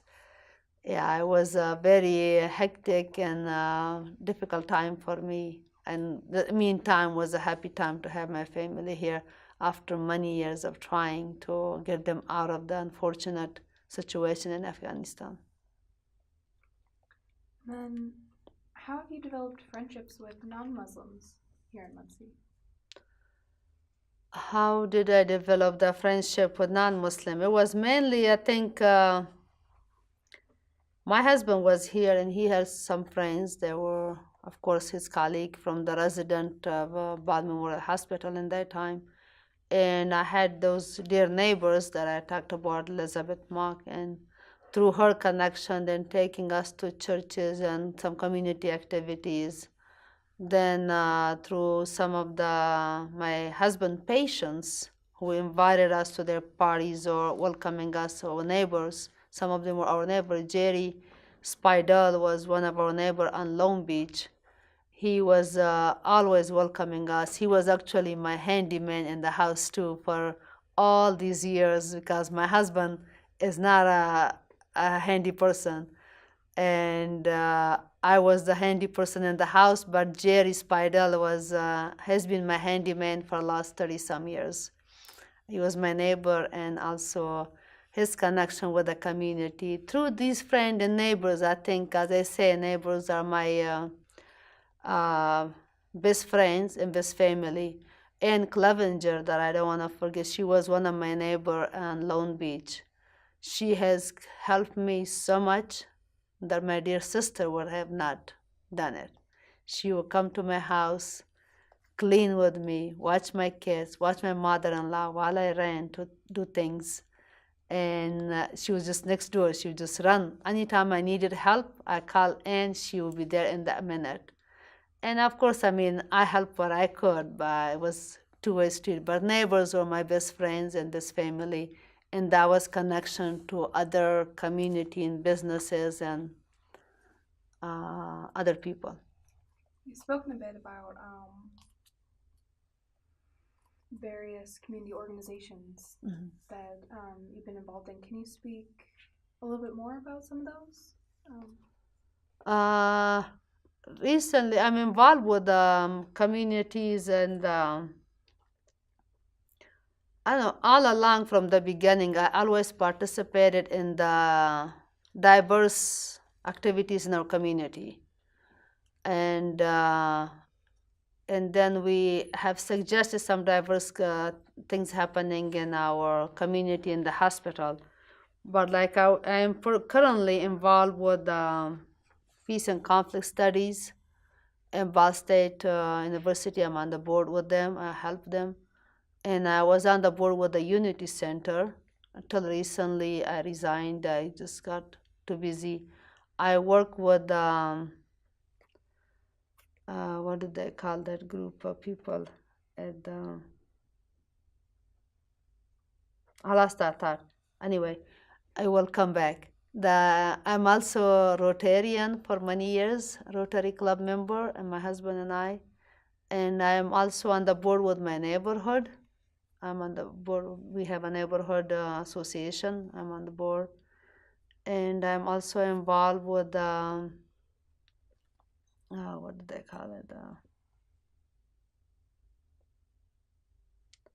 There is a diversity committee on Ivy Tech that they're forming. They asked me to serve on them. I have helped with the different diversity activities in Ivy Tech, and I have helped with Ball State with many activities, whether it was international or hosting individual in my house and the students, the youth, the PALEPS program. And I think these are my involvement with who is around in Muncie. I think with Minnetrista, I try to help, and we have our meetings there on Tuesdays. And the business is individual with the city of Muncie, of course, with the mayor. He's my brother, and he's always there to support different activities that I do in the community. What motivate our minds, I'm always for them with the soup kitchen. And I think these are what I remember, but there are more. I mean, we try to. You mentioned being involved with the peace and conflict studies at Ball State's campus. Is this in connection with your nonprofit, AWAKEN? No, it's not. I mean, they reach out to me, I think, with my activities and being. I took a class also at Ball State on peace and conflict study. I think that was because of my interest in the area, and I learned a lot from that class. And the professor liked me so much, I spoke one day in his class to other students because of my interest and understanding of peace and what it was. I was really actually inspired by that because it was like an eye-opening for me when I took that class. And they asked me if I would be able to serve on the board. And then I told them I would love to. That mission is very important to me as a Muslim. You know, Islam means peace. And I said, we should be heading that. And because of my religion, because of my interests, I'd say I would help the limited time I have, but I will help financially to support this organization. And I have been helping. And we have this conference coming up on April the 7th that we do every 2 years. And it's going to be a great conference to attend, Benjamin Conference. I'd like to move now and talk a little bit about America and wider national and international events. So what do you remember about the events surrounding September 11th, 2001? The events there were like local or international, you said?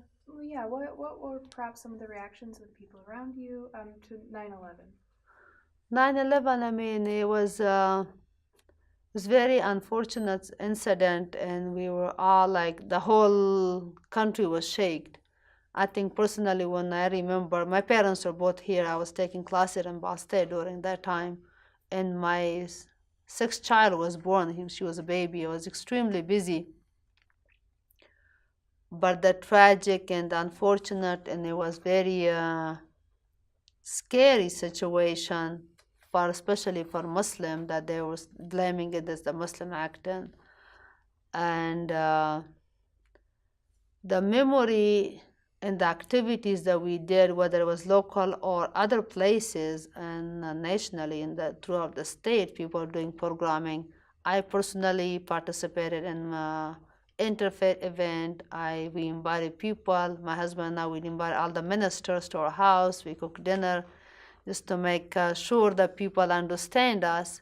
I think one thing I did was to connect with the school right away, that we condemn this act, what happened in New York. I mean, we are condemning this kind of act. Muslim do not believe in this. And the school helped and sent an email out to the whole staff that this is from the Bahrami's family, that everybody knows about it before something happens, before a child does something to my children, that they should be educated about who we are. And I talked to some of the classes too. I went there personally and talked to the children. And I think these were kind of the activities we tried to reach out. I think it was an eye-opening for the Muslim communities to reach out to the non-Muslim or other larger community to educate them. It's our job. We owe it to them. And we were kind of like, everybody had come to this country and they either trying to survive or get education, or they're comfortable living. They love the comfort. They love the state. But we are not doing our job as a Muslim to educate the other people about who we are. Just hiding in our own house or shell is not really helping. We're not doing our job. And I think that was the time the Muslim kind of shook a little bit and woke up and tried to reach out to their neighbors, reach out to their community members, reach out to have better understanding. There were book written at least to educate our community. Now, as we were talking about 9/11, obviously that had large effects to the Muslim community. But in what ways did the Muslim community then have connections with like Christian groups and other faith groups? How did they connect after 9/11? Yeah. During the 9/11, like after 9/11, I think a lot of Christian groups reach out to us, and we reach out to them. As I said, we had an interfaith get together. We had meals together. We invited them to our house. And I remember in the old center on Ball Avenue, was like again a neighboring place. It was just very small, and the neighbors were living very close to that center. And those neighbors were always there for us, and they supported us. We had done during that time, the Friday prayer, they came and they stood there for security, like, we're here with you. It was a great support from the community and the neighbors. And then we started to have some kind of a friendship feast after 9/11, and we did like barbecue outside of the little mosque on Val Avenue and invited all these neighbors. Dr. Salah helped us during that time too, and we were making burgers and hamburgers, and we invited all the neighbors to eat with us and to appreciate what they did and have better understanding. And not only that, even in the community, because most of the people we knew, and we received like flowers from people, we received baskets of fruits from people, we received cards. I have saved those cards. I have a huge box full of those cards of people reaching out to us that sorry what happened, if there is anything we can do to help, and reach out to like us personally. And during that time, the Islamic Center, like the president, how many he received, but since they knew personally, they sent us a lot of those cards. I still save those cards. They were like really emotional. And I remember one of the doctor calls us like, I have a house all the way in the far, like in a field. Nobody knows where I live. You guys can come and move with us to make sure that you guys are okay. And up to that level, and those kindness and those words are never forgotten, and we always appreciate those people. And I think they also, in the meantime, appreciate what we had done, and thank them for their contribution. I think that was the positive thing. Even when I took my kids to soccer, my children were young, soccer field, like sometimes the game will be late in the evening, and I was covering my head. And there are some Muslims, they don't cover their hair, and you cannot tell whether they're Muslim or not. But obviously, when you're covering your hair, this automatically like you recognize. And my friends, they will call me, please don't go out, Bibi, and somebody can hurt you or hurt your children. And my answer was always for them that I believe in my Creator. He created me. He's going to take me that day. No one can stop that. And I love all people. And I expect the same from others too. And I was that kind of good. A lot of the Muslim women, they will not go out, especially if they were wearing the headscarf. And some women, they took off their headscarf during their time for their safeties. And they were scared, and because something could happen to them. But personally, thank God for the blessing and my strength of faith. I said, no, He created me. One day He's going to take me back. And I went to soccer field. I even prayed in soccer field. I stood up when it was time for prayer. I just had that belief in my Creator and believe in the people too. You have to believe in your community, and that hopefully that this will not be a situation. But we had to do our job to educate them about who we are. So now that happened in 2001. Mm-hmm. And in 2002, you created your nonprofit, AWAKEN. Can you tell me a little bit about how that came to be and about your nonprofit? Yeah.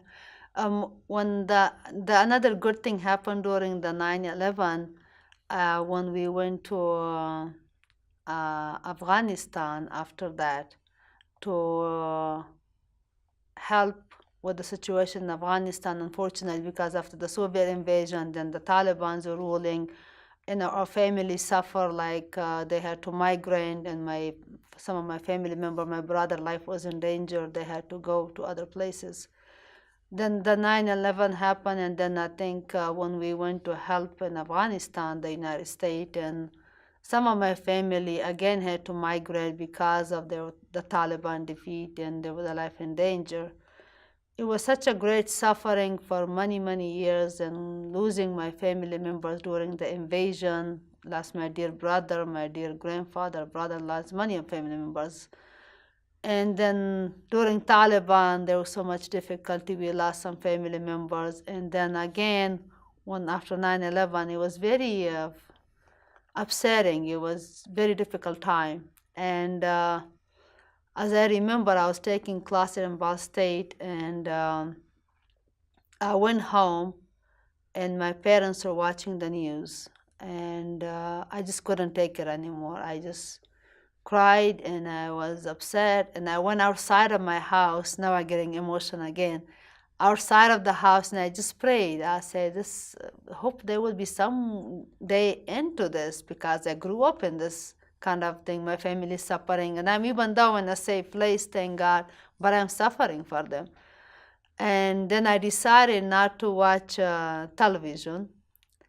And I said, my crying is not helping any of those people. I have done enough crying and enough television news, and that makes me upset that I'm not able to help myself and others. I made a decision that I would like to do something about it. This may be a good time. I always had intention. I went back and forth and help people on a personal level, but I was hoping to finish my education. Then I will do something on a bigger level, like when I started a nonprofit.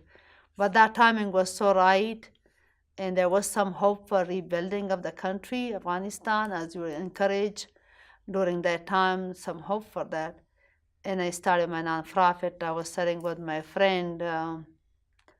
She was visiting me, one of my friend, Elizabeth. I say, this is what I'm thinking, and I need your help. And then I saw some other friends. I say, I need your help. I had no idea what nonprofit was, but I said, I want to have some kind of organization that I can expand the work and help those women and children that I left behind, because even though I was here, I always remember those people, and it always bothered me, and I always cried about it and did what I could. And I started a nonprofit in that time, and I was sitting down with just creating the name, what should we call it, because women and children have suffered the most. If they have, the reason they suffer the most with a limited education, they're not educated, their husband was the main source of income, he died, and the woman was left with the children with nothing, no experience, no work, and they suffer. I mean, if the husband is dead, but they're the one who's suffering. And that's why I called it Afghan Women and Kids Education Necessity. Women and children suffer so much, and I witnessed it, and I wanted to reach out to those two groups especially, and which is the benefit goes to the father too. That's how we call it Afghan Women and Kids Education Necessities. And it took, of course, some time. In 2002, we got incorporated. We had great support from the community that we were able to organize it. I had a lawyer, Chick Clark, that I will never forget. And he would, when I went to him, I said, I got my ID number. And he said, I think I'm incorporated. And he started laughing at me, say, Bibi, there is a long way to go. You have to do more work, my dear. This is not complete. He was like, my American father here. He guided me, helped me, and supported me till end of his life, and he's dead now. His dear wife, Marsha Clark, still lives here. And through him and through Pat Garfolo was a big factors helping me with the organization development. She helped me write the bylaws with me and some policies and procedures. And her husband, Gary Garfolo, is a treasurer since the day number one till today. For the last 16, 17 years, he has been helping me. And the organization is running, and the community support is amazing. And we were able to help many people in the village that I was born, and went back to help them. My belief is like, while this community has the right on me, that's the first right where I live, but I wanted to kind of give small percentage back to the community I left behind, and especially those girls who had the same desire, the same dream as I did, and I wanted to give a small percentage to them. And that's why I started the organization. So what are some examples of ways in which you help to enrich their lives, enrich the funding that AWAKEN has? For the boys and girls in Afghanistan? There are many ways. There was no school building actually for them. The girls were not attending school. They were asking me to provide like a school structure. They were sitting on the floor. Then we built a school for them, and now they're officially in school and they're graduating. The school was from first grade to now to up to high school, and we did not have a school there. People don't have a cars there to drive or buses system, and the school was far away, and most of the people there in the structure now they're educated. We started with 200 students, and now we have over 1,500 students in the school, and they're in the structure, and that's a huge benefit. My belief is education and structure for the children to be in order to have a better tomorrow. Education is the foundation. They're being educated, and they're also being treated health-wise because of the clinic we have there for them. If they're sick and they have to be healthy in order to go to school. That was our next project we completed. And instead, these kids could be running around and learning how to hate and fight and throw stone at each other. They're learning and they're in education. That's a huge help for the parents and the children in the community. So that is the way in which you were able to help those that are still in Afghanistan. But 30 years since you immigrated here to America, did you expect to be helping others now that have immigrated from Afghanistan? I know that there's recently been a family from Afghanistan that has immigrated here to Muncie. Yeah, but here locally, community too, to personally, like on a personal level, there's so many Afghani families, even in Dallas and throughout the state, I would say, many community that we have connection with in Columbus, Ohio, the families in need. There is a lot of Afghan refugee had come, and they're in a great need. On a personal level, we always reaching out and helping them, whether it's a medical. My husband, God bless him, because they don't have insurance, I always send medication to some of those people. We buy it, and I send it to even then I look in the state in America to help out. And then when a family, of course, come from anywhere, any refugee family comes, we try to help in any capacity we can. But recently, this is the first Afghan refugee family coming to Muncie, which was we were very excited for. And now they have come to Indianapolis, some Afghan families that we have helped before too. There is a refugee program I always support, and they go to their fundraising. But the first family coming to Muncie in the Islamic Center, and also the Trinity St. Louis Church, if I say it correctly, they also sponsor this, and they're helping out with us together.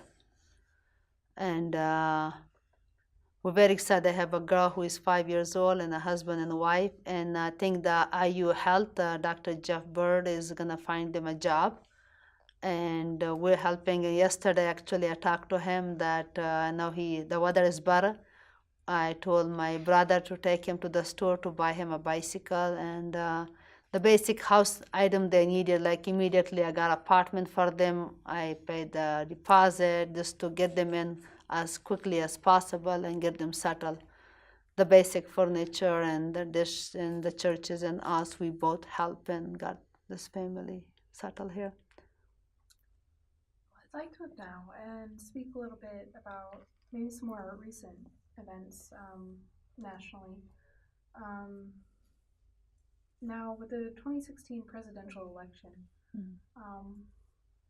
what have been some of your feelings during that time?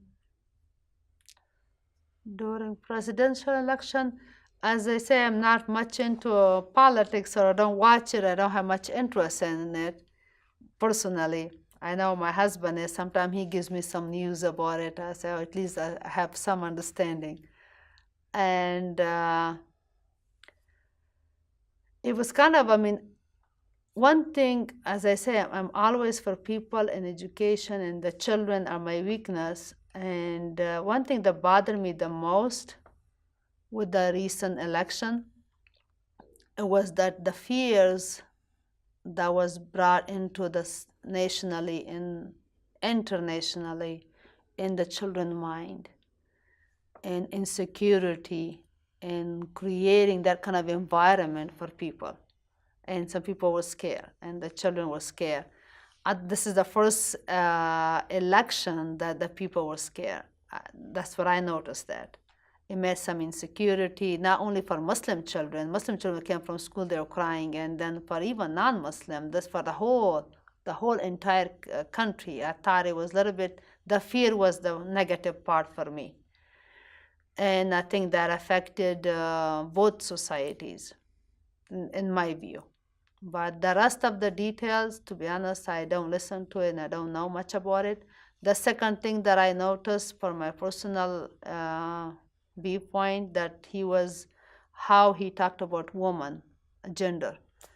And that was actually unacceptable for my personal view. And I think beside that, as I'm always a believer of things happen for a reason.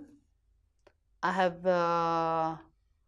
personally had no fears from him. I say he just talks. But as I say, children who are minor, who are innocent, and those people were affected, and it created tension between the Muslim and the non-Muslim and the Jewish, and there's just a lot of tension from overall any foreigners in this country. This country was built by the foreigners and the immigrations, and we're all one race and one humanity. It was a lot of tension.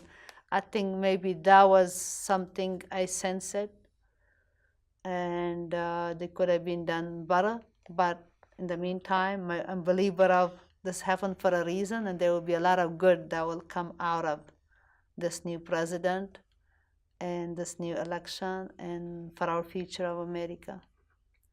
Now, you spoke about how there is some fear, that young people and people of all ages have felt after that time. What did it mean to you then that in the same year, in 2016, that the city of Muncie passed a resolution for religious freedom after an incident at the Muncie Ball? What does that mean to you? Oh, that was a huge thing. I think we are totally blessed with the community and some of the members who contribute to that. And I think, again, it goes to leadership too, and who invested time. That resolution, I think it was even going to be a stronger one.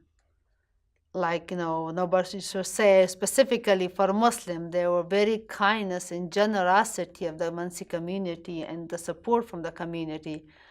And when I met with the mayor, I went to the city hall.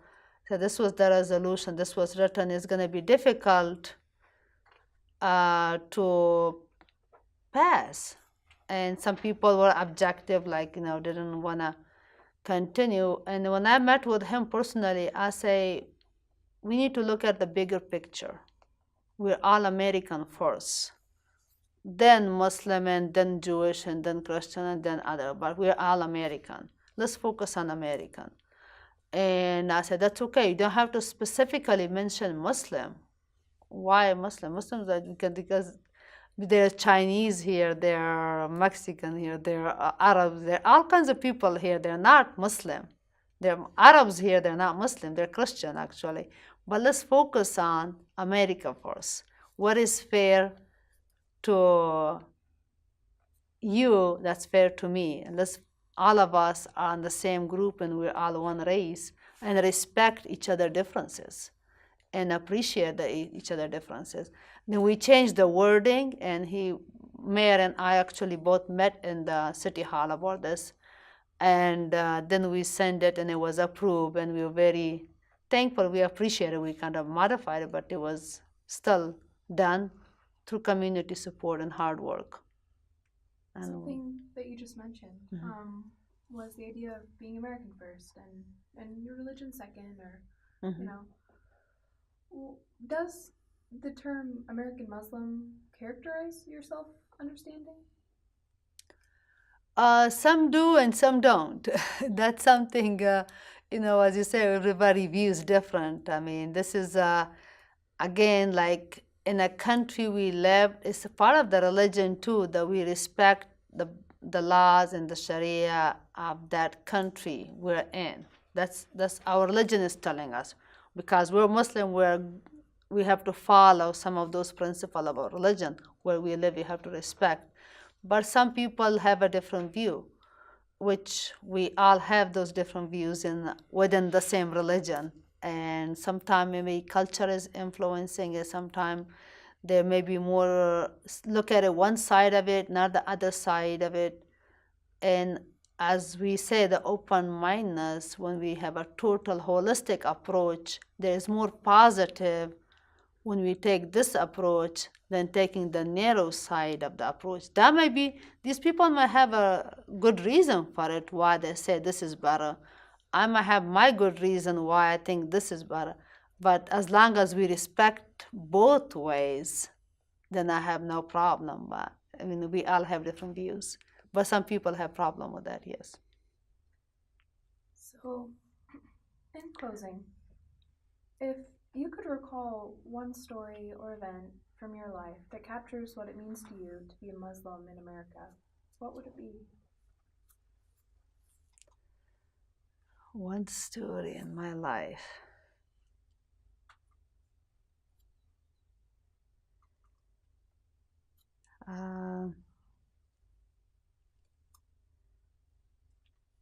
I think I would say, because we had several get-together actually in the local community, the story that we all met at the city hall. I think one of them was the national prayer, and there was another one that, if I can remember the details about it, that was really, it made me feel like, personally for me, like I was so proud to be recognized as a Muslim. At that moment, I think it was, which year was it, if I remember the date? There are many stories, but my memory is like, I know when I received an award, one of the moment, I think I'll share that with you. When I got the Indiana Woman of Achievement Award, and that was an alumni center. And I didn't know anything about this award that is existing. And my dear friend, Dr. Annie Eliadis, I think she nominated me for me. She knew about it, and I received it. And when they read all the characters, the 6 women were recognized among the state, and I was one of them. I think that was the moment in the story that I was saying, my eye opening even more, and my respect even grew double and triple for my community, for my state, to truly understand a person, not what color, what religion, what nationality she or he have. I think that was like a life change. And my personal, like how much I was even more impressed and touched by that, who am I being recognized in this, among these wonderful women who has done so much in the community, who are much deserving, who are much deserving in many ways, and their leaders and their work. Who am I to receive this? And being a Muslim, also receiving this, that was a huge deal in my life and a big turning. I think since then I've been totally, even a different level, respect. And before that, maybe one level, and after that, my respect went double. And that this country is a place to be, that you recognize no matter who you are. I was in tears, and I appreciate it. And not only just because who I am, I just, by any Muslim, if this happens in anywhere in the state, my tears will be coming down. And if this happens in Afghanistan, that they recognize the importance of your work when you go there, I will be in tears. If that happens in Saudi Arabia, I will be in tears. If that happens in any parts of the world, to anybody, not just personally me, my heart is beating and I'm in tears from happiness when I see these kind of situation happenings in any community, in any country. I think that's just something I wanted to share with you. And there are many of those. Well, thank you, Yeah. Bibi. On behalf of the Virginia B. Ball Center Seminar, Muslims in Muncie, I want to thank you for sharing your story today. Sure. Thank you so much, Anna, for your kind and generous approach and understanding and giving your time to this important cause.